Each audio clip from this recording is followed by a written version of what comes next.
Halo sedulur kabeh, aku akan menceritakan sebuah film yang berjudul Unstoppable. Film ini menceritakan tentang... Nggak usah dibahas ya, kita langsung masuk aja ke dalam filmnya.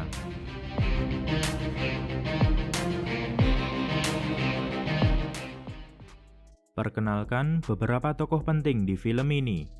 Dongchul yang diperankan oleh Ma Dong-suk sebagai tokoh utama. Chun-sik yaitu rekan kerja Dongchul. Dan tidak ketinggalan istri Dongchul yang bernama Ji-soo. Suatu hari, Dongchul ditawarkan investasi kepiting raja dan dia dijanjikan keuntungan yang lumayan besar, yaitu $200 per kepiting. Dikarenakan penawaran yang cukup menarik, akhirnya Dongchul menyetujuinya tanpa sepengetahuan Ji-soo. Kemudian, perkenalkan dulu seorang bernama Ji-tae. Tampak dia sedang berada di suatu rusun bersama anak buahnya. Di sini dia sedang melakukan penculikan terhadap seorang wanita bernama So-yun. Kita sebut saja mereka ini mafia pengkor, dengan Ji-tae sebagai ketuanya. Lalu kebetulan sekali, mobil yang dikendarai oleh anak buah Ji-tae menabrak mobil Dongchul.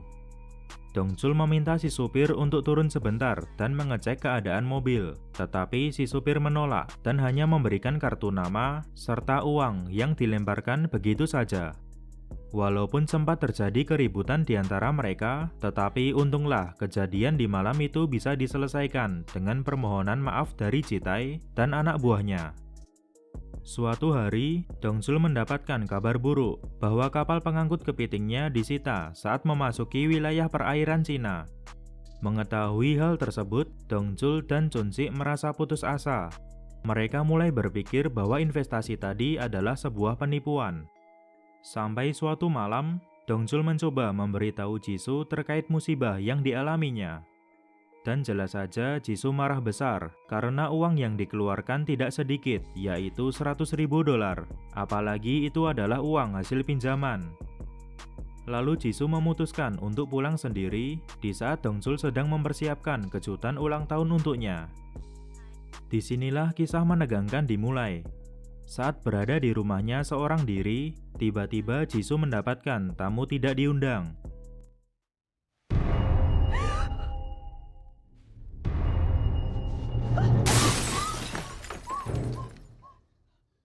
Ternyata itu adalah mafia pengkor yang akan menculiknya. Sedangkan di sisi lain, Dongchul yang buru-buru pulang malah harus tertahan di jalanan dikarenakan terhalang oleh mobil yang sedang memindahkan muatan. Lalu sesampainya di rumah, dia tidak mendapati Ji-soo, melainkan hanya ruangan kosong yang berantakan. Dan sangat disayangkan, polisi belum bisa langsung mengambil tindakan karena CCTV yang seharusnya bisa menjadi bukti sudah disabotase oleh mafia pengkor. Setelah itu, Dongchul mendapatkan panggilan dari Ji-tae. Dia diarahkan untuk pergi ke suatu tempat bernama Restoran Belut Peternakan Icheon, dan dia diancam untuk tidak melaporkan ke polisi apabila mau istrinya selamat.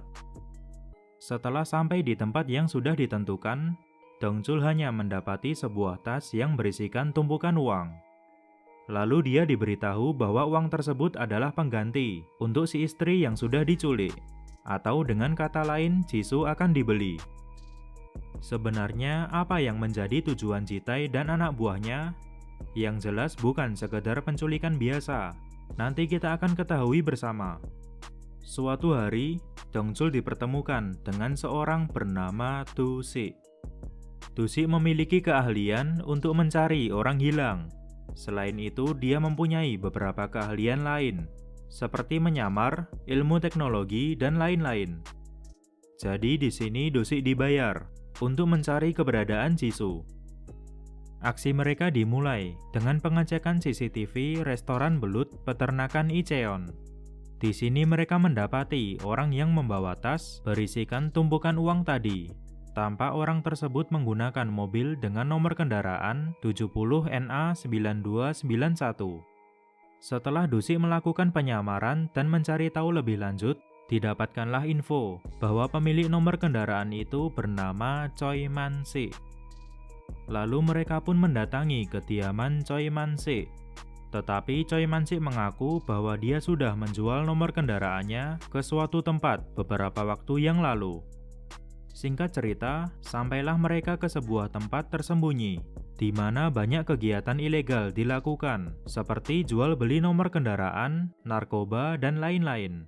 Di sini mereka mencari tahu pemilik nomor kendaraan 70NA9291 yang saat ini. Tetapi karena gerak-gerik yang mencurigakan, si pemilik tempat itu memanggil para anak buahnya untuk menghabisi Dongsul dan kawan-kawan.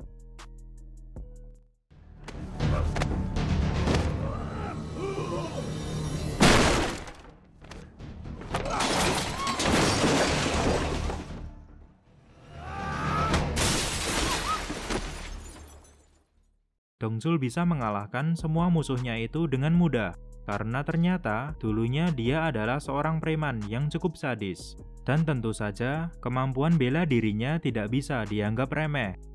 Namun sangat disayangkan, mereka tidak mendapatkan banyak informasi berguna. Satu-satunya yang bisa dijadikan petunjuk adalah sebuah kartu nama seorang direktur klub bisnis bernama Park In Chang. Setelah sampai di sebuah klub, Dongsul mendapatkan info bahwa direktur yang bernama Park In Chang sudah mengundurkan diri beberapa tahun yang lalu. Sehingga pencarian di malam itu terpaksa dihentikan dikarenakan tidak ada lagi petunjuk. Sampai suatu ketika, Dongsul dipertemukan dengan seseorang yang pernah mengalami kejadian serupa dengannya. Orang yang dimaksud bernama Choi. Dulunya, Choi mempunyai seorang istri yang sedang koma di rumah sakit. Lalu istrinya tersebut diculik oleh mafia pengkor. Dan sebagai gantinya, Ji-tae memberikan uang yang sangat banyak. Dikarenakan kondisi keuangan yang cukup sulit, akhirnya Choi menerima tawaran tersebut. Tetapi pada akhirnya dia menyesal setelah mengetahui istrinya ditemukan dalam kondisi tidak bernyawa yang kemungkinan meninggal akibat penyakitnya tadi, lalu dibuang begitu saja oleh mafia pengkor. Di sini Dongsul diberi sebuah berkas yang berisikan banyak petunjuk mengenai mafia pengkor. Dia juga menemukan kartu nama Daesang Finansial, sama seperti yang diberikan oleh anak buah Ji-tae yang dulu pernah menabrak mobilnya. Setelah itu, tiba-tiba Choi terjun dari atas gedung sampai meninggal.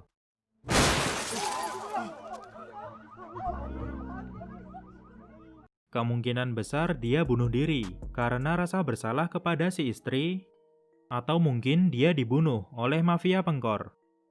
Kemudian, Dongsul mendatangi Daesang Finansial. Dan benar saja, Dongsul bertemu dengan si supir yang pernah menabrak mobilnya. Kita sebut saja orang ini Supri. Supri pun dibawa oleh Dongsul ke suatu tempat untuk diinterogasi. 너 내가 확인 좀 해야겠다.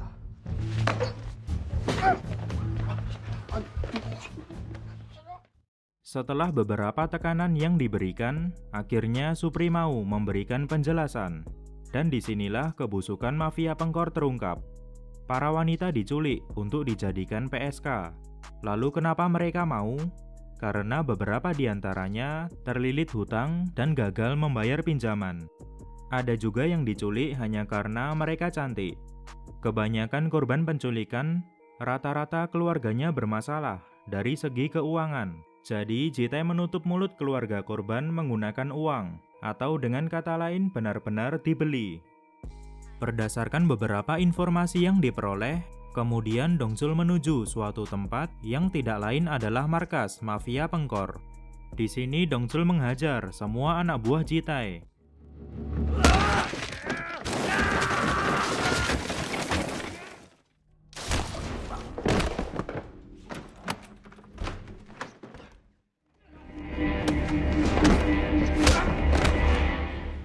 Dan singkat cerita, Dongsul bisa menghabisi semua musuhnya. Sedangkan di luar gedung, Do-sik dan Chun-sik menyelamatkan para wanita yang akan dijual. Kemudian polisi mulai berdatangan untuk menangkap para mafia pengkor. Tetapi Dongsul masih belum menemukan Jisoo, dan dia mencoba mencari menggunakan mobil. Kebetulan sekali, dia mendapati Ji-tae yang juga berada di dalam mobil. Sehingga terjadilah kejar-kejaran yang cukup sengit di antara mereka.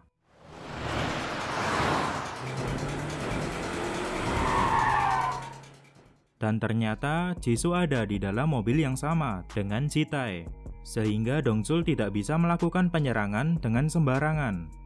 Sampai suatu ketika, mobil Dongchul malah mengalami kecelakaan hingga gelundung ke bawah jalan. Ji-tae memanfaatkan kesempatan ini untuk membunuh Dongchul menggunakan kapak.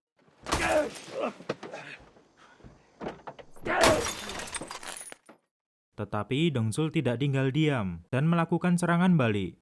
Di sini Ji-tae dipukuli habis-habisan.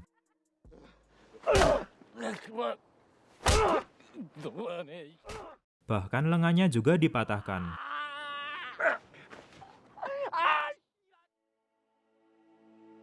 Film ini pun berakhir bahagia, di mana Dongchul bisa menyelamatkan Jisoo. Ternyata, kapal pengangkut kepiting raja yang dikabarkan disita oleh pihak berwenang Cina itu benar-benar terjadi. Lalu kapal itu dibebaskan dan berhasil sampai di Korea Selatan. Tentunya ini membuat Dongchul mendapatkan banyak uang dan dia bisa menjalani kehidupan barunya yang lebih mapan berkat kepiting raja tadi. Terima kasih karena sudah menonton video ini sampai selesai. Lalu untuk penonton baru, boleh tinggalkan subscribe kalau mau bertemu lagi di video seru selanjutnya. Dan sampai jumpa.